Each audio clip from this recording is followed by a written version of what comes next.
कशामध्ये बोलायचं? आज के बजट को लेकर उसका कहना है कि आपने आपने जो वादे किए थे उसमें से कोई भी वादा आज के आपके चुनावी जो वादे किए थे एक भी वादा पूरा नहीं किया है। लाडली बहना को 21 रुपए नहीं दिए, आपने धोखाधड़ी की, ऐसा उसका कहना है। यावेळेस मी ते म्हणतात मराठी मी परत सांगतो. यावेळेस आम्ही महायुतीच्या सरकारला भरभक्कम पाठिंबा आणि यश महाराष्ट्रातल्या जनतेने दिल्यानंतर सगळ्यांचं या अर्थसंकल्पाकडे लक्ष होतं आणि आम्ही अर्थसंकल्प देत असताना हा संतुलित आर्थिक शिस्त लावण्याचा अर्थसंकल्प हा आम्ही दिलेला आहे.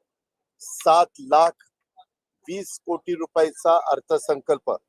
माझ्या माहितीप्रमाणे उत्तर प्रदेशच्या पॉप्युलेशनचा विचार करता त्यांचा अर्थसंकल्प काहीतरी 8 लाखाच्या पुढे असतो, परंतु एकंदरीत पॉप्युलेशनचा विचार करता सगळ्यात मोठा अर्थसंकल्प हा महाराष्ट्राचा आम्ही त्या ठिकाणी दिलेला आहे. आम्ही मागच्या वेळेस जो अर्थसंकल्प दिलेला होता त्यावेळेस आमच्यावर टीका झाली. आम्ही ज्या काही चांगल्या लाडक्या बहिणीच्या करता योजना दिल्या त्या योजनांना पुढे चालवता येणार नाही, हे राज्याला कर्जबाजारी करणार, हे राज्याची आर्थिक शिस्त मोडणार, हे भांडवली गुंतवणूक करू शकणार नाही आणि राज्य अतिशय आर्थिक विवंचनेमध्ये जाणार, असं कुठेही घडलेलं नाही.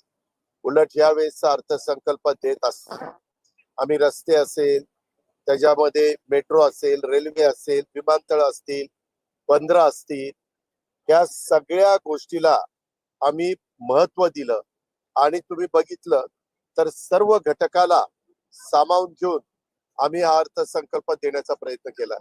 असा कुठलाही विभाग नाही की त्या विभागाला आम्ही कुठेतरी निधीची कमतरता त्या ठिकाणी केलेली आहे. या पद्धतीनं आम्ही काम करतोय. ज्या प्रकारे सुरुवातीला राज्याच्या मुख्यमंत्र्यांनी सांगितलं महाराष्ट्र आता थांबणार नाही, विकास आता लांबणार नाही, अशा पद्धतीचा हा अर्थसंकल्प आहे. आम्ही शेतकऱ्यांच्या करता सिंचनाला फार महत्व दिलेलं आहे. जे पाणी ज्या भागात जाऊ शकत नव्हतं ते पाणी त्या भागात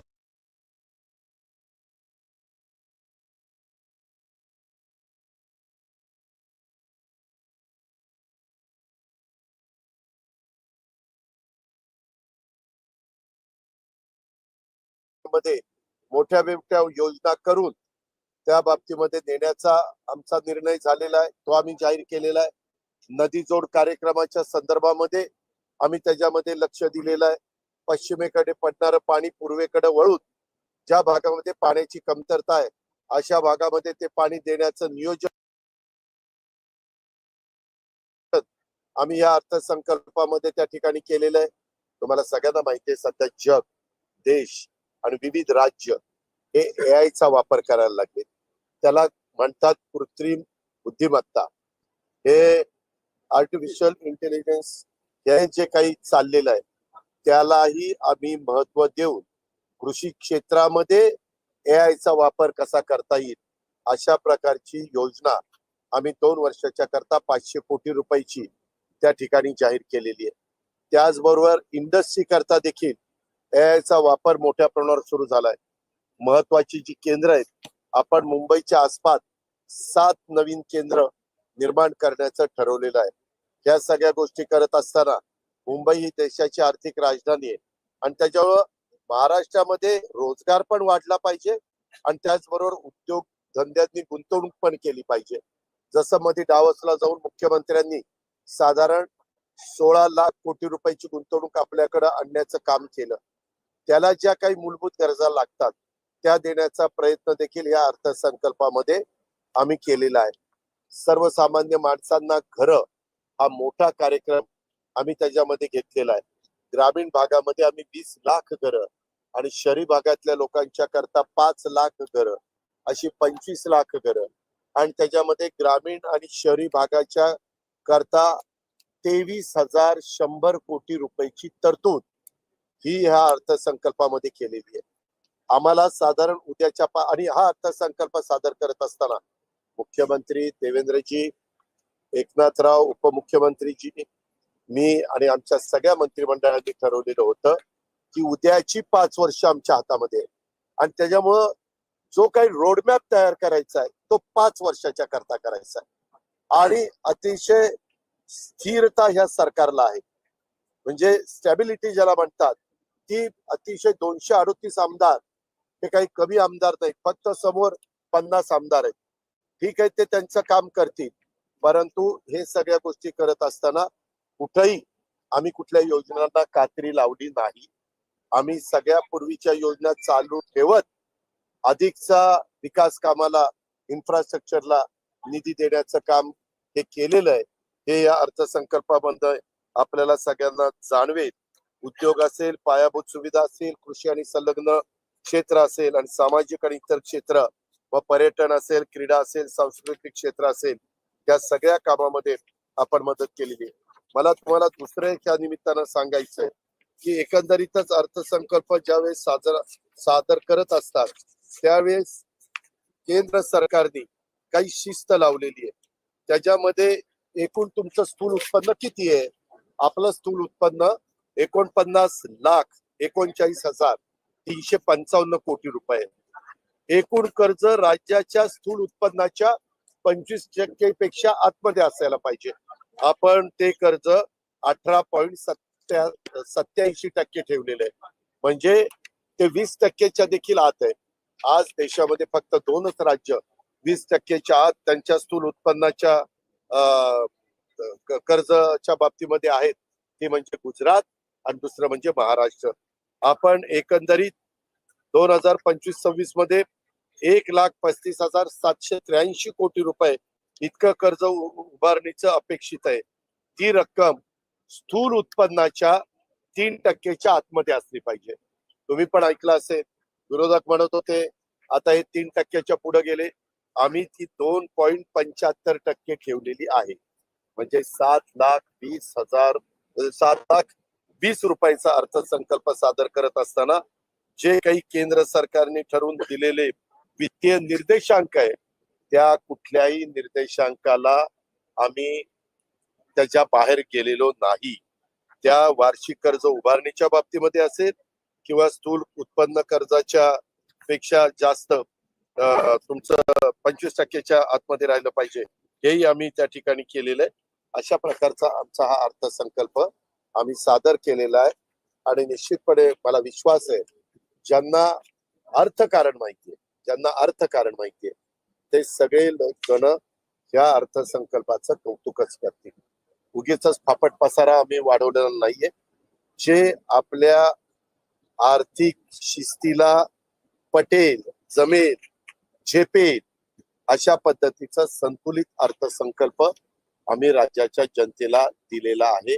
त्याच्यात आरोग्य असेल, शिक्षण असेल, क्रीडा असेल, त्याच्यामध्ये कुठलाही घटक, शेतकरी असेल. मला तुम्हाला दुसरी गोष्ट सांगायची, त्यावेळेसच्या अर्थसंकल्पामध्ये एक वैशिष्ट्य आहे की 7,20,00,000 कोटीचा अर्थसंकल्प देत असताना डीपीसीचा निधी आम्ही 2,000 कोटीनं गेल्या वर्षीपेक्षा वाढवला.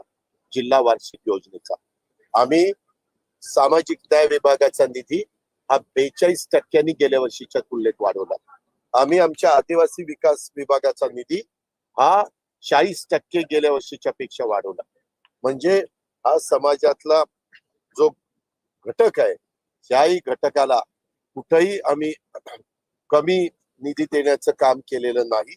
मग अल्पसंख्याक घटक असेल, मग ओबीसी घटक असेल, सर्वसाधारण असेल, साधारण गरीब वर्गाला डोळ्यासमोर ठेवून हा अर्थसंकल्प सादर करण्याचा प्रयत्न हा राज्य सरकारने त्या ठिकाणी केलेला आहे. आणि मला एक गोष्ट तुम्हाला सांगायची आहे, कृषी क्षेत्रात गेल्या वर्षी निराशाजनक कामगिरी होती. आपला विकास दर 3.3% होता.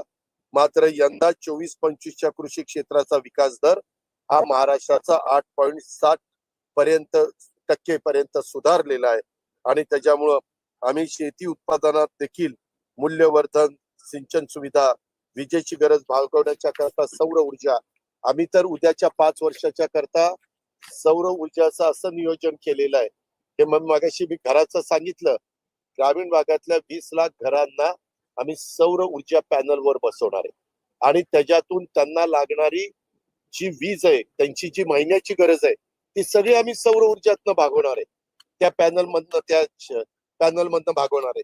म्हणजे त्या 20 लाख लोकांना कुठेही विजेचं बिल द्यावं लागणार नाही. आणि ह्या सगळ्या गोष्टीला आम्ही ऍडिशनलचे 50,000 रुपये कुणाला या घटकाला त्या घराच्या बद्दल त्यांचं शौचालय त्यांचं बाकीच्या ज्या गोष्टी असतात त्याच्याकरता सौर ऊर्जेच्या प्रकल्पासहित त्याच्यामध्ये ऍडिशनलचे दिलेले आहेत. अशा पद्धतीनं आम्ही हा सर्वसमावेशक हा अर्थसंकल्प महाराष्ट्र थांबणार नाही, विकास लांबणार नाही अशा प्रकारचा अर्थसंकल्प आणि केंद्र सरकारमधले पंतप्रधान नरेंद्र मोदी साहेबांनी जो काही निर्णय घेतलेला होता विकासाचा, त्या विकासाला अनुसरूनच त्यांनी देशाच्या विकासाचा हे मांडलेलं होतं, धोरण मांडलेलं होतं. आम्ही राज्याच्या विकासाचं धोरण मांडून त्या धर्तीवर हा अर्थसंकल्प मांडण्याचं काम केलेलं. तुम्ही 11 अर्थसंकल्प मांडले, आपल्यावर वर्षाकडे कर्जाचा बोजा वाढतोय, पण कर्जाची परतफेड करण्यासाठी राज्याच्या पातळीवर आपण काय उपाययोजना जी करतोय की किती सकारात्मक होती तुमच्या नजरेतून असं तुम्हाला वाटतं? यामध्ये मी तुम्हाला सुरुवातीला सांगितलं, आपली कर्जाची मर्यादा वाढत असली तरी ती मर्यादा आपल्याला जे काही वित्तीय निर्देशांक ठरवून दिलेले आहे त्याच्या बाहेर आपण कुठं गेलेलो नाही. आज आपलं त्या ठिकाणी कर्ज 25-26 मध्ये मी आजच तुम्हाला सांगतोय 9,32,242 कोटी इतकं कर्ज अपेक्षित आहे. ती कर्जामध्ये वाढ 19% होणार आहे.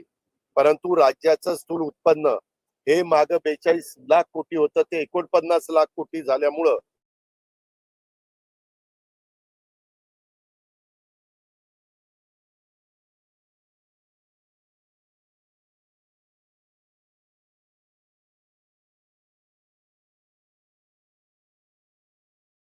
जे 3% आत असलं पाहिजे ते आपलं 2.75.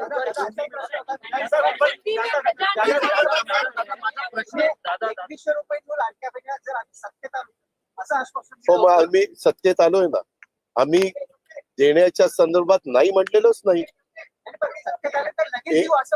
लगेच देऊ म्हटलेलं नव्हतं. माझं एक उदाहरण दाखवा जाहीरनामा. मला एकच मिनिट वाद घालू नका, मला जाहीरनामा दाखवा. आम्ही सांगितलेलं होतं पुढं सरकार आमचं आल्यानंतर आम्ही ह्याच्यामध्ये त्या ठिकाणी वाढ करू. आता आमचं सरकार आलेलं आहे. पहिल्यांदा आम्हाला आर्थिक शिस्त लावायची होती, ती आर्थिक शिस्त लावण्याचं काम आणि वित्तीय निर्देशांक जे ठरवून दिलेले आहेत त्याच्यामध्ये यत्किंचितही बाजूला न जाण्याचं काम आम्ही केलेलं आहे. ज्या योजना आम्ही दिलेल्या होत्या वीज माफीची आणि आमच्या लाडक्या बहिणीची, त्या योजनांना पण भरीव अशा प्रकारची तरतूद आम्ही अर्थसंकल्पामध्ये केलेली आहे. आता विरोधक तर आधी म्हणत होते हे सत्तेवर आल्यानंतर पुन्हा या योजना बंद करतील. तुम्हाला आठवत आहे माग सुशीलकुमार शिंदे मुख्यमंत्री असताना त्यांनी वीज माफीचा निर्णय घेतला आणि नंतर जे मुख्यमंत्री झाले महाविकास आघाडीमध्ये त्यांनी ती योजना बंद केली. त्यांनी सांगितलं की सरकार निवडून येण्याच्या करता हा जाहीरनामा नाही चुनाव इलेक्शनच्या मध्ये जो काही त्यांनी जाहीरनामा सादर केलेला होता त्याच्यातलं ते एक हे होतं. उलट आम्ही त्या सगळ्या योजना ठेवून पायाभूत सुविधाला मी किती पैसे तुम्ही ऐकत होता का नव्हता? प्रत्येक गोष्टीला आणि त्याच्यात महापुरुषांची पण स्मारकाच्या बद्दल फार महत्वाचा निर्णय आम्ही या अर्थसंकल्पामध्ये घेतलेला. आर्थिक शिस्तीबद्दल बोलताय, आर्थिक बेशिस्त नावाचा जो काही प्रकार या सगळ्या याच्यात दिसतोय तुम्हाला, तो नेमका कुठे दिसला? त्याला वाटेल तसा निधी देणं ही नाही, एक मिनिट. या संदर्भामध्ये विकास कामाला निधी देण्याचं काम आम्ही त्या बाबतीमध्ये केलेलं आहे. तुम्ही बघितलं नीट जर अर्थसंकल्पाचं पुस्तक वाचलं, अर्थसंकल्प वाचला तर तुम्हालाही ते लक्षात येईल की हे सगळं उद्याची 25 वर्ष डोळ्यासमोर ठेवून, आता आम्ही उद्याची 5 वर्षच डोळ्यासमोर ठेवून त्याचं सगळं नियोजन केलेलं आहे. केंद्र सरकारचा राज्यांना मिळणारा मोठ्या प्रमाणावरचा निधी हा विविध योजनांचा आपण राज्यामध्ये आणण्याचं काम करतोय. आम्ही त्याच्यामध्ये 1.25 लाख कोटी रुपये केंद्र सरकारने 50 वर्षाच्या 50 वर्षानंतर परतफेड करायची, बिनव्याजी आहे, त्याला आम्ही साधारण 12,000 कोटी रुपयाची तरतूद ही अर्थसंकल्पात केलेली आहे. की आमचे केंद्र सरकार राज्य सरकार एका विचाराचं असल्यामुळं मोदी साहेबांच्या मागे लागून त्यांच्याकडे व्यवस्थितपणे आपण जे केंद्र सरकारला कार्यक्रम लागतो तो देऊन तेवढा निधी आपण आणण्याचं ठरवलेलं आहे. गेल्या 2 वर्षामध्ये त्याच्यामध्ये मोठ्या प्रमाणावर निधी आणण्याचं काम आपण बिनव्याजी 50 वर्षाच्या परतफेडीने 50 वर्षानंतर ती परतफेड येणार आहे त्या पद्धतीनं आपण तो आणलेला. अशा प्रकारे वेगवेगळ्या योजना केंद्राच्या पण ह्या आपण आपल्यामध्ये घेऊन आपल्या राज्याच्या योजनेचा सपोर्ट त्याला देऊन आपण हा 7,20,00,000 कोटीचा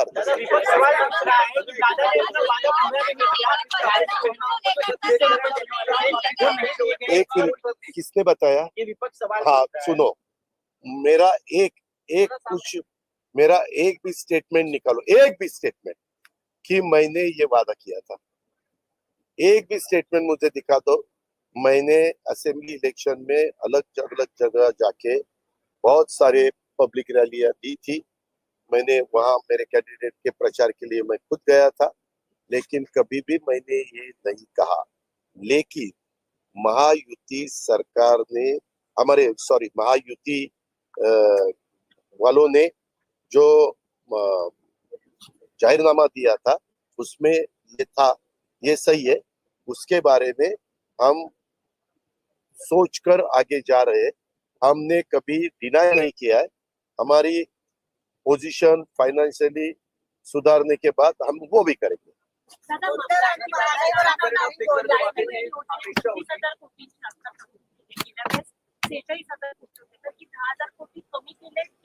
आपल्याला एक गोष्ट माहितीये, मागच्या वेळेस मी जुलैमध्ये अर्थसंकल्प सादर केला होता पावसाळी अधिवेशनामध्ये, त्याच्यात ते जाहीर केलेलं होतं. आता माझ्याकडं पावसाळी अधिवेशनला पुरवणी मागण्या देता येतात, मला डिसेंबरला पुरवणी मागण्या देता येतात. त्याच्यामुळं जसे जसे पैसे लागतील तसे तसे त्या ठिकाणी पुढच्या पुरवणी मागण्यामध्ये मला जिथं कमी पडेल असं वाटेल त्यावेळेस मी अशी जी आम्ही त्याबद्दलचे प्रस्ताव, त्याचे डिमांड्स ज्याला आपण म्हणतो त्या ठेवू, आणि त्या ठिकाणी कुठल्याही परिस्थितीत आम्ही त्याच्यापासून कुठं बाजूला जाणार. आम्ही पहिल्यांदा हे सगळं मी पहिल्यापासून तुम्हाला सांगतोय, संतुलित अर्थसंकल्प, शिस्त लावणारा अर्थसंकल्प हा आम्ही त्या ठिकाणी सादर केलेला आहे. शेतकऱ्यांच्या करता AI टेक्नॉलॉजीचा वापर करण्याच्या संदर्भामध्ये प्रावधान आम्ही त्याच्यामध्ये केलेलं आहे. खताचा खर्च कसा कमी होईल, पाण्याची बचत कशी होईल, उत्पादकता त्यांची कशी वाढेल, या सगळ्या गोष्टीचा विचार आम्ही त्या AI मध्ये केलेला आहे, कृत्रिम बुद्धिमत्तेमध्ये त्या ठिकाणी केलेला आहे.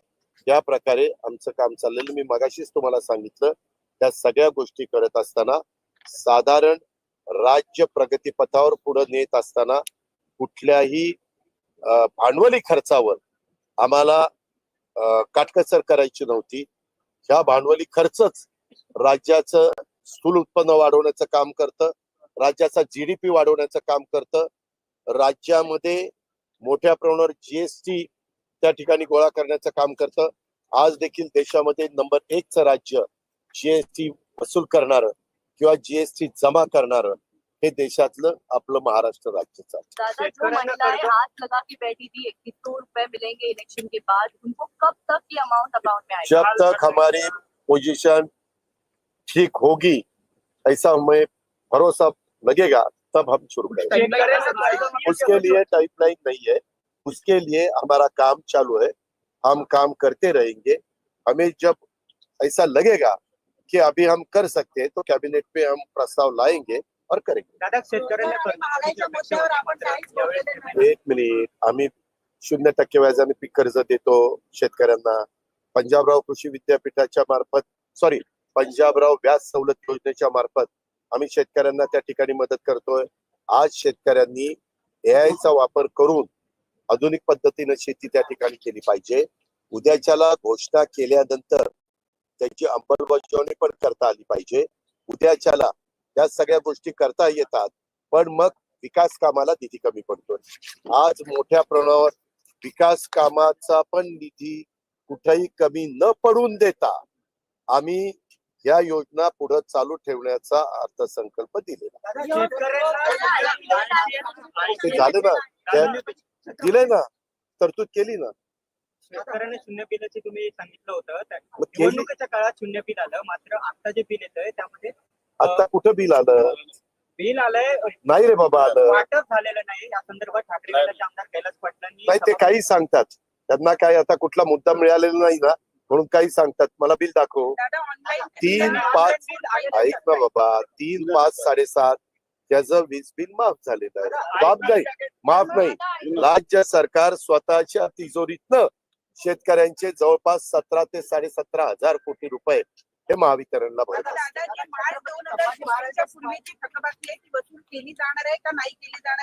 अहो मागेच सांगितलेलं आहे की हो, राज्याच्या मुख्यमंत्र्यांनी त्यावेळेस ऊर्जा खातं त्यांच्याकडेच होतं, आजही त्यांच्याकडे. त्यांनी स्वतः सांगितलेलं होतं मागचं बिल मागणार नाही, पुढचं बिल द्यायचं नाही, अशी स्वतः घोषणा केलेली होती. दादा, छत्रपती संभाजी महाराज स्मारकाची आपण घोषणा केली. 10 वर्षापूर्वी असंच झालं. शिवाजी महाराजांच्या स्मारकाची घोषणा केली. त्याचं पुढचं काम आहे. हो का? ऐका हे स्मारक कधी पण ऐका. येईल का स्मारक? हा, आपण करताना चांगल्या भावनेने हे सगळे आपले युगपुरुष आहेत, आदर्श आहेत, त्याच्यामध्ये त्याच्या कुणाचंही दुमत नाही. पण जिथं शिवाजी महाराजांचं स्मारक करणार होते अरबी समुद्रात, त्यामध्ये जो काही बाकीच्या गोष्टी असतात तिथं सुप्रीम कोर्टामध्ये काही ती मॅटर आहे. आज तिथं काही वेगळे समस्या निर्माण झालेल्या आहेत की तिथला खडक, कारण एवढं मोठं स्मारक करत असताना तिथं मागे एकदा आपण अनुभव घेतलेला आहे. मालवणला काय झालेलं आहे आपण त्या ठिकाणी बघितलेलं आहे. आता छत्रपती संभाजी महाराजांचं वडू आणि तुळापूर शिरूर तालुक्यात इथं समाधीचं आणि स्मारकाचं काम चाललेलं आहे 350 कोटी रुपयाचं. आता पत्रकारांनी एक गाडी घ्या आणि तिथं जाऊन बघा, काम जोरात चाललेलं आहे. माझं स्वतःच तिथं बारकाईनं लक्ष आहे, कारण मी त्या जिल्ह्याचा पालकमंत्री आहे. आणि त्यामुळं एक योद्धा कसा असावा, एकही लढाई न हरलेला राजा हा कसा असावा, त्याच्यामध्ये स्वराज्याचं रक्षण करणारा हा राजा छत्रपती कसा असावा, त्याचं मूर्तिमंत उदाहरण म्हणजे छत्रपती संभाजी महाराज आहेत. आणि त्याच्यामुळे तिथं स्मारक चाललंय. आता महाराजांना जिथं वेगळ्या पद्धतीनं फितुरी झाली, काही लोकांनी फितुरी केली आणि औरंगजेबाची नेमकी एक टीम तिथं आली, ती संगमेश्वरला आली रत्नागिरी जिल्ह्यात. तिथं जिथं त्यांचं वास्तव्य होतंय तो परिसर आपण ताब्यामध्ये घेऊन तिथल्या लोकांना विश्वासात घेऊन तिथं अतिशय छत्रपती संभाजी महाराजांच्या नावाला साजेचं स्मारक हे राज्य सरकारने करायचा निर्णय अर्थसंकल्पामध्ये केला. अरे तू काय असं गेलं की वीट लावली की स्मारक होत नाही. म्हणूनच मी तुला सांगितलं की तू आता तुळापूर आणि वडूला चल, तिथं काम किती दर्जेदार चाललंय ते बघ. ते हेरिटेज दगडी काम आहे, नेवासामधनं दगड आणला जातोय, इतकं अप्रतिम काम चाललेलं आहे. ऐक जरा, आता इथं आपल्याला खडकचा प्रश्न नाहीये. समुद्रामध्ये जो काही भाग आहे इथं जे स्मारक करायचंय ते जमिनीवर करायचंय. आता जर तिथं पाया लवकर लागत नसेल तर पायलिंग घेता येतं. असे वेगवेगळी टेक्नॉलॉजी बांधकामामध्ये आहे, त्याच्यामुळे या स्मारकाला विलंब लागणार नाही. ते स्मारक अतिशय देखणं सगळ्यांना एक अभिमान वाटेल असं, आणि ज्यांना म्हणजे आता छावा चित्रपटामुळं महाराज कसे होते ते देशाला कळून चुकलेलं आहे. आणि त्याच्यामुळे अनेक जण तिथं आता जायला लागलेले, आणि त्याच्यामध्ये आम्ही खूप चांगल्या पद्धतीचं स्मारक तुम्हालाही त्यावेळेस बघितल्यानंतर अभिमान वाटेल आणि आनंद वाटेल असं स्मारक. औरंगजेबाची कबर महाराष्ट्रातून बाहेर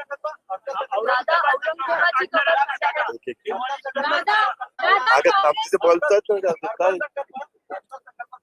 लाडक्या बहिणी फारच वरत आहे. हा ऐका ना, त्यामध्ये आता जॅकेट कुठलं घालायचं, मागच्या वेळेस तसंच होतं, पुन्हा तेच घातलं तर काही न वाटायचं ह्याला दुसरी जॅकेट आहेत का नाही. म्हणून आता तुम्ही आता आठवण करून दिली म्हणून मी ज्यावेळेस रिप्लाय देणार आहे, आता उद्या आणि परवा अर्थसंकल्पावर चर्चा आहे, रिप्लाय देताना वरच्या सभागृहात आमचे आशिष जयस्वालजी देणार आहेत, खालच्या सभागृहामध्ये मी देणार आहे, त्यावेळेस तशा कलरचं जॅकेट घालून. दादा, कांग्रेस के नेता विजय वडेट्टीवार का ये बयान आया है, औरंगजेब की कब्र जो है महायुति की ही सरकार है, तो वो लोग निकाल कर क्यों नहीं फेंक देते हैं, आप लोगों को किसने रोका? अरे हे नेहमी त्यांना काय झालंय, आता विकासाच्या बाबतीमध्ये काही बोलता येत नाही, त्याच्यामुळे काही पण आता बोलायला लागलेले. अर्थसंकल्पावर काही बोलण्यासारखं आहे का? आता कुणाचं कबर कुणाचं काय त्याच्या संदर्भामध्ये राज्य सरकारचे मुख्यमंत्री राज्याचे त्यांनी स्वतः सांगितलेलं आहे, गड किल्ल्याच्या संदर्भामध्ये त्या काळामध्ये जसे गड किल्ले मध्ये एकंदरीत परिस्थिती होती तशा प्रकारची परिस्थिती ही ठेवली जाईल असं स्वतः राज्याच्या मुख्यमंत्र्यांनी सांगितलं. मुख्यमंत्र्यांनी पण म्हटलं सब इंडस्ट्रीज गुजरात जाती. कौन सी? Foxconn और ये- नहीं, एक मिनट, अभी इतने सारी इंडस्ट्रीज महाराष्ट्र में आ रही, दावोस में आप इतने सारे सुनो, वो इंडस्ट्री अभी नहीं गई. अभी हमारे एकनाथराव शिंदे साहब ने भी वहाँ इंटरव्यू में वो बताया कि ये पहले गई है, ये महायुति सरकार आने के बाद, उसका गवर्नमेंट आने के बाद एक भी इंडस्ट्री बाहर नहीं गई. आपको मैं बताना चाहता हूँ कि किर्लोस्कर टोयोटा ये जो बंगलुरु में इंडस्ट्री है उसकी एक ब्रांच अपने संभाजी नगर में उन्होंने लैंड ली है और वहाँ टोयोटा का प्रोजेक्ट, टोयोटा किर्लोस्कर उनका कोलैबोरेशन है, उसका काम जोरों से चालू है. इस दफा इंडस्ट्री के बारे में हमने बहुत सोचकर अलग अलग एरिया में ये वहाँ का प्रावधान किया है. उसके लैंड लेने के लिए भी हमने उसमें नियत में दिया है. ऐसा हमारा सबका काम चालू है और उसमें कोई भी दूसरा यानी अपने यहाँ की इंडस्ट्री बाहर जाने की कोई अभी वैसे शंका लेने की जरूरत नहीं है. सर, मुख्यमंत्री ने MOU का स्टेटस क्या है? एमओयू का आज तक हमारे एकनाथराव शिंदे साहब जब चीफ मिनिस्टर थे तब दावोस में गए थे, तब जो एमओयू किया, और अभी दावोस में देवेंद्र फडणवीस साहब और उदय सामंत जी गए थे. तो मेरे मालूमात के हिसाब से 16 लाख करोड़ रुपया की इन्वेस्टमेंट अपने महाराष्ट्र में आ रही है और तब की 8,50,000 करोड़ की एकनाथराव शिंदे जी के जमाने की थी, उनके चीफ मिनिस्टर में वो जब दावोस गए थे तब की है. और उसमें 80% हमने, वो भी बहुत से लोग बोलते हैं कि खाली एमओयू करते हैं बाद में इन्वेस्टमेंट नहीं आती, अभी 80 to 85% तक इन्वेस्टमेंट अपने यहाँ आ रही है. उनके लिए बाकी का प्रावधान हम कर रहे हैं. उसमें अपना गढ़चिरौली डिस्ट्रिक्ट है, वहाँ के यही गार्डियन मिनिस्टर है, उसके लिए हमने कंक्रीट के रोड बनाने के लिए 500 करोड़ रुपए की प्रावधान किया है. और वहाँ स्टील हब जैसा हमारे पुणे में ऑटो हब है, वैसा अपने विदर्भ में गढ़चिरौली में स्टील हब होने वाला है. उसके लिए भी हम वहाँ एयरपोर्ट बनाना चाहते हैं. अपने महाराष्ट्र के बहुत से एयरपोर्ट, अभी नवी मुंबई का एयरपोर्ट तो मेरे ख्याल से डोमेस्टिक फ्लाइट वहाँ अप्रैल में चालू होने वाली है और इंटरनेशनल फ्लाइट उसके बाद 6 महीने के बाद चालू होगी. और वैसा ही अपने यहाँ एक मुंबई का पुराना, ये नवी मुंबई का दूसरा और तीसरा वाडवण जो पोर्ट बनने वाला है, वहाँ भी हम तीसरा एयरपोर्ट, इंटरनेशनल एयरपोर्ट करने का हमने तय किया है. उसका भी मैंने आज बजट में लोगों को बताया है कि हम ऐसा करने वाले. ऐसे सब ये 3 एयरपोर्ट यहाँ के, लेकिन अकोला एयरपोर्ट हो या हमारे अमरावती का एयरपोर्ट हो या हमारा शिरडी का एयरपोर्ट हो या हमारा नागपुर का एयरपोर्ट हो या हमारा संभाजीनगर का एयरपोर्ट हो या पुणे में अभी का एयरपोर्ट ये मिलिट्री का है, तो हम अपना एयरपोर्ट जैसा नवी मुंबई में बनवाया वैसा पुणे में और एक एयरपोर्ट डबल एक स्टिप वाला, एक लैंडिंग के लिए, एक टेक ऑफ के लिए, ऐसा बनाने का तय किया है और उसका भी लैंड एक्विजिशन का काम हम शुरू कर रहे हैं। सर, कितनी कंपनीज को लेटर्स ऑफ इंटेंट दिए गए और लैंड अलॉट मैंने बताया था 80 to 85% तक दिया गया है। ओके, दादा थैंक यू। दादा